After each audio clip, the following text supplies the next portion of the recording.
ठीक है दोस्तों, आज हम लेक्चर 2 स्टार्ट करते हैं।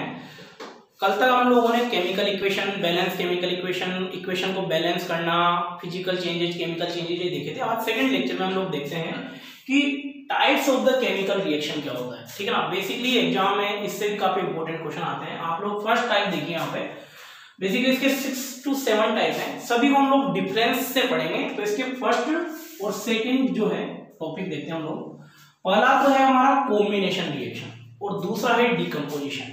इन दोनों को हम डिफरेंस से देखते हैं ताकि हम इजी से इजी समझ में आए। ठीक है, कॉम्बिनेशन आप नाम से समझिए, कंबाइंड होना, चीजों का कंबाइंड होना, जबकि डिकम्पोजिशन में चीजों का ब्रेक होना। दोनों जस्ट अपोजिट है। कॉम्बिनेशन का मतलब है कंबाइंड होना और डिकम्पोजिशन का मतलब है डिकम्पोज मतलब ब्रेक होना।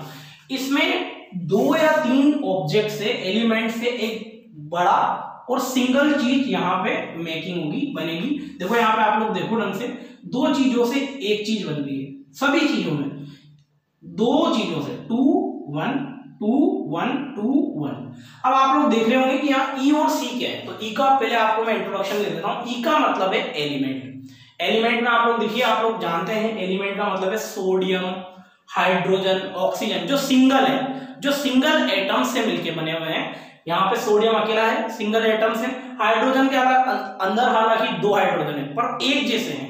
ठीक है, अब कंपाउंड का हम इंट्रोडक्शन देखते हैं। सी का मतलब है कंपाउंड, H2O। ये 2 ऑब्जेक्ट, 2 एटम से मिलके बना हुआ, हाइड्रोजन और ऑक्सीजन, तो इसलिए क्या होगा, कंपाउंड। H2SO4 देखिए आप, हाइड्रोजन, सल्फर, ऑक्सीजन, 3 एटम से मिलके बना हुआ है। तो एलिमेंट का मतलब है जो सिंगल है, जो सिंगल एटम से मिलके बने हुए, और कंपाउंड का मतलब है कि जो बहुत सारे एटम से मिलके बने हुए। ठीक है, उसके बाद में हम लोग देखते हैं, मैंने आपको बताया कि कॉम्बिनेशन में चीजें कंबाइंड होकर एक सिंगल कंपाउंड बनाएगी, जबकि डिकम्पोजिशन में चीजें ब्रेक होगी। ठीक है, अब यहां से आप इसके 3 फॉर्मेट देख सकते हैं, ए, बी एंड सी, और तीनों फॉर्मेट में एक ही चीज बन रही है। देखो आप लोग, E plus E that is element plus element compound, element plus compound compound, compound plus compound compound. ठीक है, पर बन हर बार क्या रहा है, कंपाउंड। और देखो आप लोग, 2 चीजों से एक, 2 चीजों से एक और 2 चीजों से एक, बन एक ही ऑब्जेक्ट रहा है। इसका सबसे बेस्ट एग्जांपल हम लोग ले सकते हैं C प्लस O2 CO2। जब 2 एलिमेंट आपस में रिएक्शन करेंगे तो यहाँ एक बड़ा कंपाउंड बन रहा है, E plus E C, that is carbon plus oxygen convert into carbon dioxide. Gas है इसलिए ऊपर उड़ जाएगी, यहाँ पे एरो का हम साइन लगाएंगे। उसके बाद में हम लोग अगला एग्जांपल देखते हैं, E प्लस C। एलिमेंट और कंपाउंड भी जब रिएक्शन करेंगे तो यहाँ पे क्या बनेगा दोस्तों, कंपाउंड। तो एलिमेंट में मैंने एग्जांपल ले लिया ऑक्सीजन, और कंपाउंड में मैंने एग्जांपल लिया कार्बन मोनोऑक्साइड। ऑक्सीजन देखो आप लोग, एलिमेंट है, अकेला है, पर CO कार्बन मोनोऑक्साइड 2 चीजों से मिलकर बना हुआ है, कार्बन और ऑक्सीजन। इसलिए जब ये दोनों आपस में रिएक्शन करेगी तो यहाँ पे एक नया कंपाउंड बनेगा और उसका नाम होगा CO2। अगला आप एग्जांपल देखिए, C plus C is equal to C। इसमें मुझे कंपाउंड लेना पड़ेगा और इसमें मुझे कंपाउंड लेना पड़ेगा, और मेकिंग भी क्या होगा, कंपाउंड। तो यहाँ पे मैंने एग्जांपल ले लिया CaO, कैल्शियम ऑक्साइड। इसका बेसिकली एक अच्छा नाम भी होता है क्विक लाइम। और जो ये बना है इधर कैल्शियम हाइड्रोक्साइड, इसका नाम होता है स्लैग्ड लाइम। एग्जाम में काफी बार क्वेश्चन पूछा गया है, क्विक लाइम का फॉर्मूला क्या होता है, स्लैग्ड लाइम का फॉर्मूला क्या होता है। तो आप याद रखेंगे, जब कैल्शियम हाइड्रोक्साइड को मैं वाटर के अंदर डालूंगा तो मुझे कैल्शियम ऑक्साइड को जब मैं वाटर के अंदर डालूंगा तो यहां मुझे क्या मिलेगा, कैल्शियम हाइड्रोक्साइड। अब आप तीनों एग्जांपल में सबसे इंपॉर्टेंट चीज नोटिस करें कि यहाँ 2 चीजों से एक चीज बन रही है, 2 चीजों से एक चीज बन रही है, 2 चीजों से एक चीज बन रही है, बन हमेशा सिंगल ही चीज रही। जबकि यहाँ पे डिकम्पोजिशन में जस्ट अपोजिट होगा, यहाँ पे चीजें ब्रेक होगी। यहाँ पे एक सिंगल चीज से देखो आप 2 चीजें बन रही है, सिंगल से डबल या ट्रिपल जो भी बन सकता है, पर यहाँ पे चीजें ब्रेक होगी, जबकि यहाँ पे चीजें क्या हो रही थी, ऐड हो रही थी। इसके भी बेसिकली 3 फॉर्मेट है।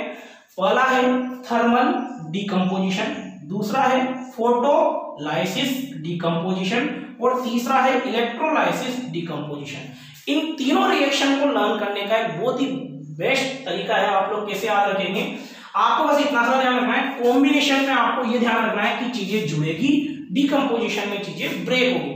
ठीक है, आप लोग देखो यहाँ पे भी हीट का साइन है और यहाँ पे भी हीट का साइन है। कोई बच्चा सोचे कि हीट का साइन है तो थर्मल है, नहीं, ऐसा नहीं होगा।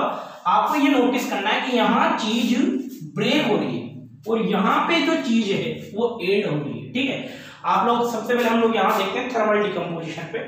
यहाँ पे मेरे पास में CO3 है, जिसे हम लोग लाइम स्टोन भी बोलते हैं, चूने का पत्थर, लाइम स्टोन।